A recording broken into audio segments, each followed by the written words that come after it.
నా అత్తగారు ఆకుతోటపల్లి. ఇప్పటిదాకా మా వదినమ్మ గారు ప్రార్థన చేసిన మా వదినమ్మ గారు అత్తగారు ఆకుతోటపల్లి. నేను 89లో మ్యారేజ్ అయింది. నేను నా సాక్ష్యం పంచుకోవడానికి నా ఇంట్లో 5 మంది సేవకులు ఉన్నారు. బలంగా వాడతబడుతున్నటువంటి సేవకులు. నేను ఏ స్థితి నుంచి నేను ఇప్పటిదాకా బ్రదర్ చెప్పాడు బాప్టిజం తీసుకున్న తర్వాత అని నేను పడిపోయి లోకం కట్టు తిరిగి 2017 సంవత్సరంలో నూతన జన్మని నా స్వభావాన్ని మార్చుకొని దేవుని దగ్గరికి వచ్చాను. ఎప్పుడైతే దేవుని దగ్గరికి నేను దగ్గరికి వస్తున్నానో శోధనలు స్టార్ట్ అయిపోయాయి. ఏ విధంగా శోధించాలి, ఏ విధంగా విని చేయాలి, అలా శోధనలో పడుతున్నప్పుడు కొద్దిగా భయంకరంగా ఉంటుంది. ఎందుకంటే నా జీవితం ఎటువంటిదంటే పుట్టి పెరిగింది క్రైస్తవ కుటుంబం, చేసే పనులు లోకానుసారమైన పనులు. ఇంట్లో అందరూ మంచి చదువుకుంటున్నప్పుడు బాబు అంటే మంచి చదువుకుంటే చదువుకోక నాకు సపోర్ట్ లేకపోతే స్నేహితులను బట్టి తిరుగుతున్నప్పుడు మా ఇంట్లో మా అమ్మాయి ఏముందంటే మా ఇంటికి ఎదురుగా రైల్వే ట్రాక్ ఉంది. అందరూ బాగా చదువుకొని మా స్థితిలో ఉన్నారు. నువ్వు చదువులో వేస్ట్గా రా, ముంగల రైల్వే ట్రాక్ ఉంది, ఆ ట్రాక్ మీద పడి ఆ రైలు పట్టాల మీద చావుకు ఉన్నారు. ఏ విధంగా అంటే అన్నంలో కరివేపాకు తీసి పడేస్తారు. నన్ను అక్కడ ఎవరు పట్టించుకోవట్లేదు అండి, వదిలేసిరు. వీడు దొంగ లంగ అయిపోతాడు, పనికి మాలినాడు, వీడు ఎక్కడో అయిపోతాడు అని చెప్పేసి వదిలేసి నా కుటుంబం అందరూ వదిలేసి అందరు నేనుగా నన్ను ఎవరు పట్టించుకున్నప్పుడు నేనేం చేసిన స్నేహితులతో తిరగడం, సినిమాలు తిరగడం, సీరియల్ తాగడం, ఇక చేరాని పనులని ప్రపంచంలో చేరాని పని తిరగడం అట్లా. అంటే అప్పటికే సీరియల్ తాగుతున్నాను. అవుతున్నప్పుడు ఎవరు పట్టించుకోలేదు. 72లో మా నాన్నకు ట్రాన్స్ఫర్ అయింది. వికారాబాద్ నుంచి హైదరాబాద్ ట్రాన్స్ఫర్ అయినప్పుడు మా అమ్మ మిషన్ స్కూల్లో పనిచేసేది వికారాబాద్లో. మా నాన్నకు ట్రాన్స్ఫర్ అయింది. మా నాన్నతో పాటు మా అమ్మ కూడా మా నాన్నతో పాటు వెళ్ళిపోయింది. నేను మా అన్నయ్య దగ్గర ఉన్నాను. మా అన్నయ్య దగ్గర ఉన్నప్పుడు నేను చదువుకోలేదు. నన్ను చూస్తున్నప్పుడు నేను ఎవరు పట్టించుకోలేదు. తెలుసుకున్నప్పుడు ఎట్టి పని చేపించుకుంటున్నారు తప్పగా నేను భవిష్యత్తు లేదు, మార్గం లేదు, ఏం లేదు. వెళ్తున్నప్పుడు నా జీవితం ఎలా ఉందంటే బయట ఎవరైనా పోతుంటే చూసుకుంటే ఏడ్చేవాడిని. వాళ్ళ ఇంట్లో పోతుంటే మంచిగా బట్టలు వేసుకోవాలి, చెప్పులు వేసుకోవాలి. అలా వెళ్తున్నప్పుడు 77లో మా వదినమ్మ గారు చూస్తుంటారు. కరువు వచ్చింది, చాలా కరువు, భయంకరమైన కరువు. అప్పటికి మేము మా హాస్పిటల్ స్కూల్లో చేస్తున్నాం కాబట్టి, అప్పుడు మిషన్ వేసుకున్నది కాబట్టి మిడ్ డే మీల్స్ అనే ఒకటి రవ్వ ఇచ్చేది. ఆ రవ్వ తినుకుంటూ అన్నం తినాలంటే చాలా గొప్పగా అనిపించేది. మేము గట్క అంటాం, మీరేమంటారు సంకటి, అదే జొన్నలు దంచి గట్క అంటాం మా సైడ్ వికారాబాద్. గట్క తినేది. అన్నం తినాలంటే చాలా కష్టం. అయినా నేను చూడలేదు లోకం తట్టు, అంటే దేవుని తట్టు చూడలేదు. అటనే తిరుగుతున్నాం వదిలేసి. అందరూ వెళ్ళిపోయిన తర్వాత ఒక్కరున్నా ఇంటి దగ్గర అన్నలు పని చేపించుకుంటున్నారు, అంత చేస్తున్నాం. కానీ నన్ను ఎవరు పట్టించుకోవట్లేదు. సరిపడ మా అన్న తీసేసి నన్ను ఇంటికి వెళ్ళి బయటకు నెట్టేసాడు. ఎక్కడ తినాలో తెలియదు, ఎక్కడ పడుకోవాలో తెలియదు, ఎక్కడ పోవాలో తెలియదు. బట్టలు లేదు, ఎక్కడ పడుకో. రైల్వే స్టేషన్లో పడుకుంటే నల్లులు, ఆ బెంచ్ మీద పడుకుంటే నల్లులు కరిసేది. ఆకలి వేసినప్పుడు ఎవరు అడగాలి తెలియదు. చింతపండు తీసుకుని తీసుకు దాంట్లో ఉప్పు వేసుకొని కాళ్ళని పడుకుని అలా కొన్ని రోజుల తర్వాత ఒక సోదరు వచ్చి, మీ ఇంట్లో అందరూ వెళ్ళేసారు కదా, నాతో పాటు పనికి వస్తావు అని చెప్పేసి, వస్తారా వస్తా అని చెప్పేసి. అప్పుడు నేను మంచిగా లావుగా ఉన్నాను. అక్కడ డానియల్ బ్రదర్ ఉన్నాడు, లావుగా మంచిగా అనుకున్నాను. తర్వాత లేబర్గా పనిచేస్తాను. ఇది కరెంట్ డిపార్ట్మెంట్లో గుంటలు తవ్వాలి, ఊర్లలో అప్పుడు కరెంట్ లేదు. 77 ప్రాంతాల్లో కరెంట్ లేదు. ఊర్లలో పోయినప్పుడు గుంటలు తవ్వుకుంటూ పోలు లేపుకుంటూ ఆ ఊర్లలోనే ఊళ్ళో అన్నం తినాలి, లేకపోతే లేదు. 78 వరకు అసలు ఎంత బ్రతికినా నాకే తెలియదు, ఏం తింటున్నారో తెలియదు. ఆ స్థితిలో ఉన్నప్పుడు ఎప్పుడో వచ్చినప్పుడు మా అమ్మ వాళ్ళకి గుర్తొచ్చినప్పుడు చిట్టి ఉన్నారా అనేది అంతే వెళ్ళిపోయారు. కానీ ఏం రా నువ్వు ఎట్టున్నావు, నీకు బట్టలు ఉన్నాయా లేవని. ఎందుకు నన్ను తీసిరంటే వాళ్ళు చెప్పిన మార్గాన్ని నేను తెచ్చుకోలేదు, నా మార్గాన్ని నేను ఎంచుకున్నందుకు నాకు అసలు ఇప్పుడు తెలుసుకోవాలన్నారు. మా అన్న 3 సార్లు ఇంటికి వెళ్ళి బయటికి వెళ్ళి పెట్టేసినాడు. ఎట్టి చాకరీ చేసిన, ఎంత చెట్టి చాకరీ చేసిన అంటే తెట్టి చాకరీ చేసిన. ఇంటికి వెళ్ళి నిలబెట్టేసినప్పుడు నేను రోడ్ల మీద పండుకున్నా, కానీ తిండి లేని రోజు లోపల ఎక్కడో దగ్గర రైల్వే స్టేషన్లో బస్ స్టాండ్లో పడుకోవాలి, పొద్దుగాలు రావాలి, మళ్ళీ స్నేహితులతో మామూలు తిరిగా. నేను ఎందుకు చెప్తానంటే ఇక్కడ యవనస్తులో ఉన్నారు, యవన కాలంలో చేసే మనకు బలపడే సమయాన్ని మనము లోకానికి కనుక ఇచ్చేస్తే అది ఏమిటికి పనికిరాదు. ఒక చెట్టు మొక్కను వేస్తున్నప్పుడు సమృద్ధిగా దానికి పెంచుకుంటూ వస్తే దాన్ని ఫలభరితమవుతుండే, దాన్ని సరిగా పెంచకపోతే దాంతోపాటు ముళ్ళు చెట్టు పెరుగుతూ ఉంటాయి. అలాగే అయిపోయిన తర్వాత మళ్ళీ నాకు మా అన్నయ్య వాళ్ళు పిలిచి మళ్ళీ రారని చెప్పేసి మిషన్ హాస్పిటల్ నాకు పని పెట్టించారు. ఏం పని అంటే 150 రూపాయల నెలకు డాక్టర్ పిల్లలను సేవ చేయాలి. వాళ్ళు ఎరిగినా తుడిచినా ఏం చేసినా వాళ్ళు స్నానాలు చేయాలి, అన్నీ చేయాలి. 150 రూపాయలు 86లో. ఇక సిగ్గుపడలేదు, నేనేం సిగ్గుపడలేదు, వాళ్ళు తప్ప అని చెప్పలేదు. అట్లా చేసుకున్నప్పుడు నాది లవ్ మ్యారేజ్. అక్కడపల్లి వచ్చి అమ్మాయి జపానికి వచ్చినప్పుడు ఎంత అయిందో లవ్ చేసినప్పుడు మా అక్క వాళ్ళందరం చేసి మా అక్క వాళ్ళందరూ కలిసి సంబంధం పెట్టి మ్యారేజ్ చేసిన తర్వాత అందరూ మళ్ళీ ఇంకేమైంది స్టార్ట్ అయింది. ఎవరు చేసుకోమన్నారు, ఎట్లా పెళ్లి చేసుకున్నావు అట్లా నాశనం అయిపోయి పెళ్లి చేసుకున్నావు. నువ్వు ఎవరిని అడిగి పెళ్లి చేసుకున్నావు, నువ్వు ఎక్కడ ప్రేమించిన, ఏముంది నీకు, నీకు చదువు లేదు, సంధ్య లేదు, ఉద్యోగం లేదు, పెళ్లి చేసుకున్నావు అట్లా అన్ని వదిలేసి అట్లా. ఓ రోజు మాలో నేను హైదరాబాద్ పోయినప్పుడు బేగంపేట నుంచి వికారాబాద్ రావాలంటే ₹4.25 టికెట్, హైదరాబాద్ ఎక్స్ప్రెస్ టికెట్. అది ₹4 25 కావాలి. మా అన్నని అడిగితే నేను ఎవరిని అడిగి హైదరాబాద్ వచ్చినావు, నేను ఎవరిని అడిగి మళ్ళీ వికారాబాద్ చెప్తున్నావు చావు అన్నాడు. అప్పుడు కూడా కళ్ళ తెరవలేదు. కొద్దిగా మ్యారేజ్ అయిన తర్వాత మళ్ళీ మన దగ్గర కొద్దిగా డబ్బులు అవసరం అంటే నేను ఎవరు పెళ్లి చేసుకున్నావు, నువ్వే చేసుకున్నావు కదా, అనుభవించు, ఎవరు నీకు సాయం. అక్కడికి వచ్చి అక్కడపల్లికి మా అత్తగారి 3-5-6 నెలలు వచ్చి వీళ్ళ దగ్గరనే ఉన్నా. అయితే నేను ఎప్పుడైతే లేబర్గా పనిచేసిన 77లో అన్న పనిచేసినప్పుడు, అంతకుముందు ఇంటర్వ్యూ చేసినప్పుడు దేవుడి కృపను బట్టి దేవుడు నాకు ఎట్లా పరీక్షలు అంటే 58 సెలెక్ట్ అయితే 57 మందికి హ్యాండ్ ఆర్డర్స్ ఇచ్చారు. నా ఒక్కరికి మాత్రమే బై పోస్ట్ పంపించారు.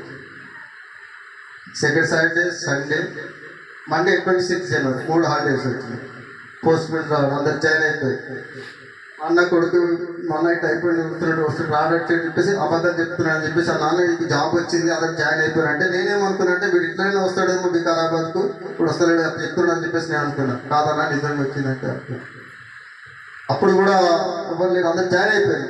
జాయిన్ అయిన తర్వాత ఇక ఏడీ గారు లేకపోతే నా బాబు నన్ను చూసి ఆయన ఆఫీస్లో జాయిన్ అయిన తర్వాత మా భార్య జాబ్ వచ్చింది. ఎక్కడ విపనంగంలో కొల్లాపూర్ మధ్యలో తూముకుంట సబ్ సెంటర్. ఇక నేను తాండూరులో జాబ్, ఆమె ఇక్కడ. అప్పుడు ఒక్కడికే ఉంది. నా అక్కడ నుంచి ప్రయాణం చేస్తున్నప్పుడు నన్ను ఎంక్వైరీ చేసి నన్ను వెంట ఆడుకుంటూ వస్తుందంటే ఉద్యోగం చేస్తున్నా కూడా సంతోషం లేదు.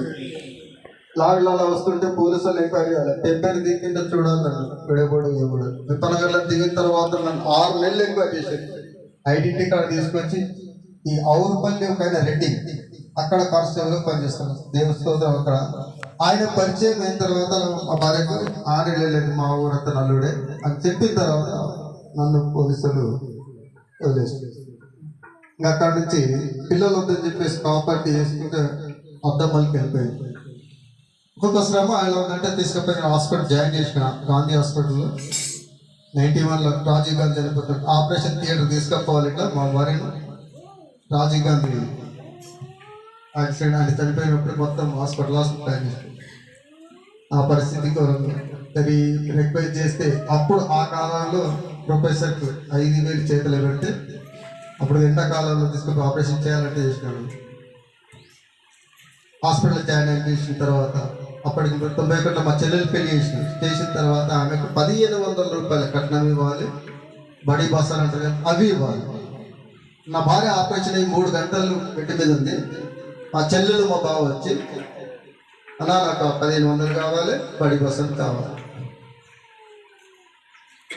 నా దగ్గర ఉండే 15,000, వాళ్ళు వచ్చేది 15,000.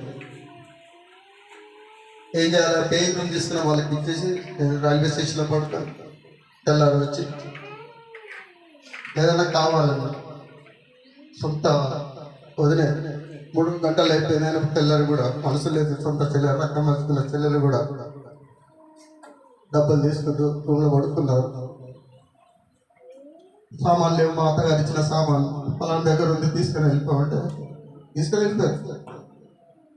ఎవరు ఒక్కరు కూడా నా కుటుంబం తరపు నుంచి ఎవరు రాలేదు, మా అత్తగారు కుటుంబం తరపు నుంచి కూడా ఎవరు లేదు. నేను ఒక్కరిని ఎక్కడ ఎందుకంటే నేను స్టార్టింగ్ చేసిన తప్పుకు ఎక్కడ దాకా నేను పెళ్ళి అయిన తర్వాత కూడా నడుస్తూనే ఉంది. అలా వచ్చిన తర్వాత 2006లో కందుకూరు ప్రాంతానికి వచ్చిన తర్వాత నా చేతి కింద కరెంటు ఒక షాక్ చనిపోయింది. ఆ రోజు లీవ్లో ఉన్నాను. 15 నిమిషాల లోపల నేను అక్కడికి వెళ్ళినాడు. 3,000 మంది వచ్చారు. ప్రాంతాల్లో మీరు చూసే ఎవరికైనా కరెంట్ షాక్ వస్తే మాత్రం ఎవరిని మాత్రం కొట్టి చంపేస్తారు. కానీ నా మీద ఎవరు కూడా ఇట్లా భుజం మీద చేయలేదు, కొట్టలేదు ఎవరు కూడా. అప్పుడు కూడా నా కుటుంబం దిక్కులు ఎవరు రాలేదు, నా అత్తమ్మ వాళ్ళ దిక్కులు ఎవరు రాలేదు. ఒకనే వాడికి బాగా ఉంటున్నాడు. తండ్రి నీ చిత్రం ఏమైతుందంటే అందరూ ఏమన్నారంటే నా మంచితనాన్ని దేవుడు ఇచ్చిన కృపను బట్టి నువ్వు ఇప్పుడు భుజం కొట్టుకున్నావు అని చెప్పేసి ధైర్యపరిచి అప్పు చేసిన తర్వాత ఏదో అలాగా అప్పు తీసుకొచ్చి ఆ 2 రోజులు సమాజ్ చేయడానికి చేసిన తర్వాత భయం 9 నెలలు భయం పోలే ఉన్నాను. తర్వాత చనిపోయిన తర్వాత అమ్మాయికి వాళ్ళు ఏమన్నారంటే 9 గంటల వరకు సెటిల్ చేసాడు సార్, తీసుకొని వెళ్ళిపోతాము అన్నట్టు. ఆఫీసర్ రాలేదు, 12 గంటల వరకు రాలేదు. అప్పటి రోడ్ని తీసుకొని పెట్టి తరలింది. ఇంకేమైతే ఇంకా భయం. వాళ్ళు ఏదో మధ్యలో బ్లాక్ సార్ వాళ్ళతో మేము మాట్లాడుతున్న వాళ్ళు మాట ఇచ్చారు కానీ మాట ఏం చేయలేదు. బాడీని ఇచ్చేది తీసుకపోయినా దేవుడు చూడండి. ఆ రోజు బాడీని తీసుకపోయిన వస్తున్న కింద 10 నిమిషాలు ఎక్కించేసిన సాధిత పరిస్థితి అని చెప్పేసి వాళ్ళకు 3,000 చేతిలో పెడుతూ ఎన్నో శవాలు ఉన్నాయి. కానీ ఎవరు 15 నిమిషాలు తీసుకుపోయి శవం నాకు ఇచ్చేసి తీసుకొని చూసిన కానీ ఎప్పుడు కూడా గ్రహించుకోలేదు. తర్వాత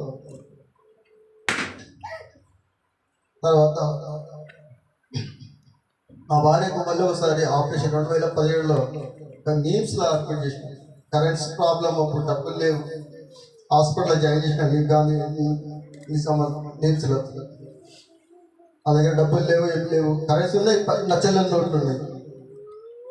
అప్పుడు కూడా నా కుటుంబం నుంచి మా తల్లిదండ్రులకి కానీ ఎవరు కానీ అత్తగారికి కానీ ఎవరు రాలేదు. నేను నా కొడుకు నా బిడ్డ డబ్బులు లేక బాధపడుతున్నప్పుడు నా దగ్గర హాస్పిటల్గా చేస్తున్న ఒక వ్యక్తి జారి వచ్చి సార్ డబ్బులు లేక బాధపడుతున్నాను చెప్పేసి రాత్రి 2 గంటలకు వచ్చి నేను హాస్పిటల్కి వచ్చి 8,000 100 రూపాయలు ఇచ్చేసాను. అక్కడ కూడా 3 రోజులు ఇప్పుడు నేను వేషధారణ ఉంది కదా, డిప్రెషన్, డబ్బులు లేక తిండి లేక కూర్చున్నాక నేను హాస్పిటల్ ఉన్నాయి, తెల్లని నోట్లు ఉన్నాయి. ఏం చేద్దాం? ఒక 100 రూపాయల నోట్లు కూడా చెల్లి నోట్లు లేదు నా దగ్గర. ఎవరు రాలేదు, ఆత్మీయ నా దగ్గరికి నా చేతి కింద పనిచేసే వ్యక్తి వచ్చి నాకు డబ్బులు ఇచ్చిపోయింది. ఆ డబ్బులే కాపాడుకుంటూ డిశ్చార్జ్ అయ్యేంత వరకు వచ్చి 15 రోజులు హాస్పిటల్లో ఉన్నా. ఒకరోజు నేను ఉండాలి, ఒక రోజు నా కొడుకు ఉండాలి, ఒక రోజు నా బిడ్డ ఉండాలి. అట్లా తీసుకుని తర్వాత తను నా దగ్గర నేను కరెంట్ డిపార్ట్మెంట్లో పనిచేస్తున్నా. మీరు అంతా ఏమనుకుంటారు, ఏడో కొండి పెట్టుకున్నా డబ్బులు సంపాదించారు అనుకుంటారు కదా. నేను రిటైర్ అయ్యేంత వరకు ఎవరి దగ్గర 10 పైసలు లంచం తీసుకోలేదు. అని నా దగ్గర అయితే డబ్బులు లేవు. నా కూతురు పెళ్ళికి వచ్చింది, ఎవరు సహకారం లేదు. నాకు డబ్బులు ఇవ్వాల్సిన వారు డబ్బులు ఇవ్వట్లేదు, ముఖం చాటేస్తున్నారు. నేను ఎవరిని అడగాలి, ఏం చేయాలని ప్రార్థిస్తున్నప్పుడు కరోనా పీరియడ్లో ప్రార్థిస్తున్నప్పుడు ఖమ్మం సంబంధం చూసి అమ్మాయిని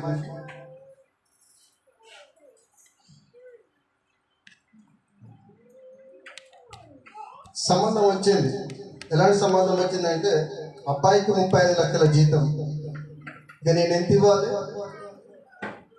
35 లక్షల జీతం అంటే నెలకు నేను ఎంత ఇవ్వాలి? అంటే ₹1 కోటి, 2 కోట్లు, 3 కోట్లు ఇవ్వాలి.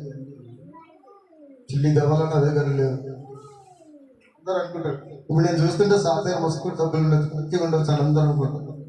ఏమీ లేదు. మేడి పండు చూడు, మేలిమేడు ఉండు, పట్టు విప్పి చూడు, పురుగులు ఉండు, పిరికివాణి బిడ్డ మీద మంచిది. దాని ఇప్పితే దాని మరణం మీద మనకు తెలుస్తుంది. ఇప్పుడు నేను ఉన్నది నాలో ఉన్నాయని చెప్తేనే, నా పాపాలను ఒప్పుకుంటేనే నేను సాక్షిగా నిలబడతాను. కానీ అలాంటి సమయంలో ప్రార్థించినప్పుడు సంబంధం గురించి వాళ్ళు 2 సంవత్సరాల నుంచి ప్రార్థన కుటుంబం కావాలని నేను ప్రార్థన కుటుంబం. నేను ఆన్లైన్లో కాన్ఫరెన్స్లో ఉంటున్నా, వాళ్ళు పరిచయం.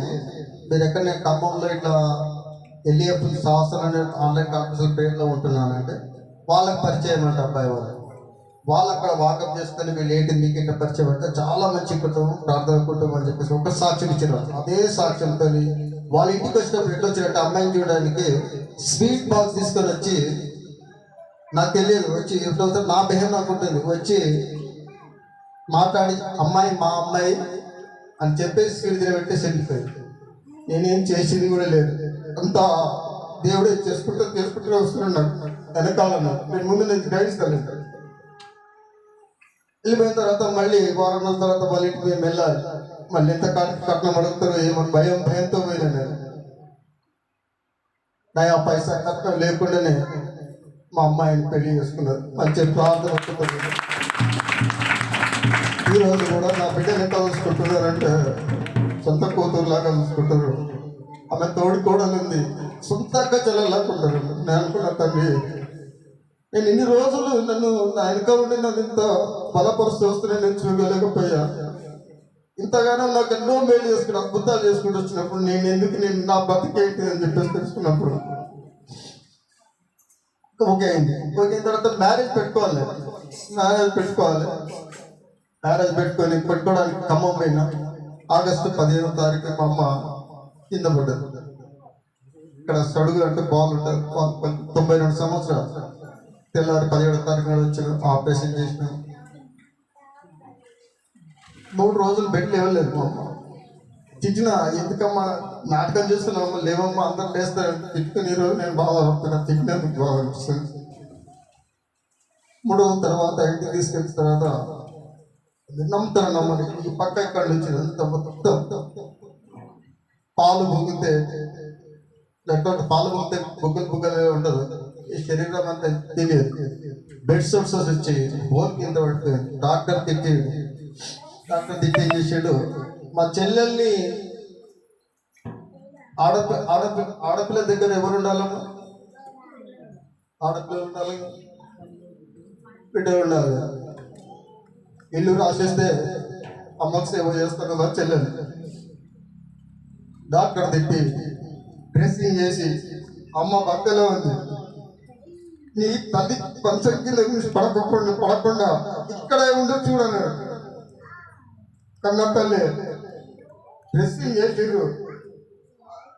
ఏ రకంగా నేను అడుగుంటాను చూడాలి తల్లిని. నేను భక్తిలో ఆ పుణ్యం చూస్తుంటే తట్టుకోలేక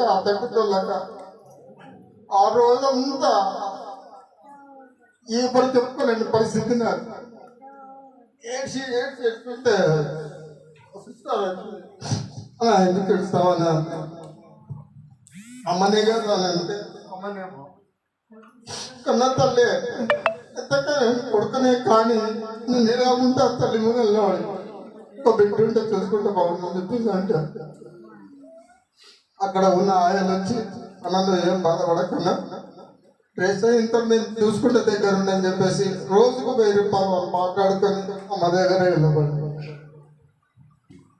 పగలంతా ఉండేది, రాత్రి అంతా ఇక్కడ మ్యారేజ్ ఫిక్స్ అయిపోయింది. అక్కడ అమ్మ దగ్గర ఎవరు ఉండట్లేదు. అందరు ఏమన్నారంటే రేపో మా అబ్బాయి చనిపోయే తల్లి దగ్గర ఎందుకు, బిడ్డ పెళ్ళింది కదా ఎవరన్నా పెట్టేసి రావచ్చు కదా అన్న. కానీ పెంచిన తల్లి నా బిడ్డ ఈరోజు కాకుండా ఇంకొక సంవత్సరం ఆగి పెళ్లి చేయొచ్చు, కానీ నా తల్లికి నేను సేవ చేసుకోలేకపోను. నీ తల్లి దగ్గరనే నేనే ఉన్నా 56 రోజులు మా అమ్మ దగ్గర. మా చెల్లెలు అమ్మని ముట్టలేదు. మా నాన్న రిటైర్డ్ అయిన పెన్షన్ మొత్తం పిల్లలు పెద్దగా ఉద్యోగం చేసేంత వరకు మొత్తం తిన్నారు, కానీ మా తల్లి మా అమ్మ నా చెల్లెలు సేవ చేయలేదు. 56 రోజులు అమ్మ దగ్గరనే కూర్చొని రోజు ఏడవడం. బయటికి వెళ్తే అమ్మస్తుంది రేపు మా అప్ప చనిపోతుంది, బిడ్డ పెళ్లి పెట్టుకొని నేను కాడ ఉంటున్నాను లోకం ఇక్కడ అన్నాడు. అసలు లోకం దగ్గర అక్కడ అమ్మని చూసుకోవాలా, ఇక్కడ బిడ్డను చూసుకోవాలా, ఎవరు దగ్గరకు రాలేదు.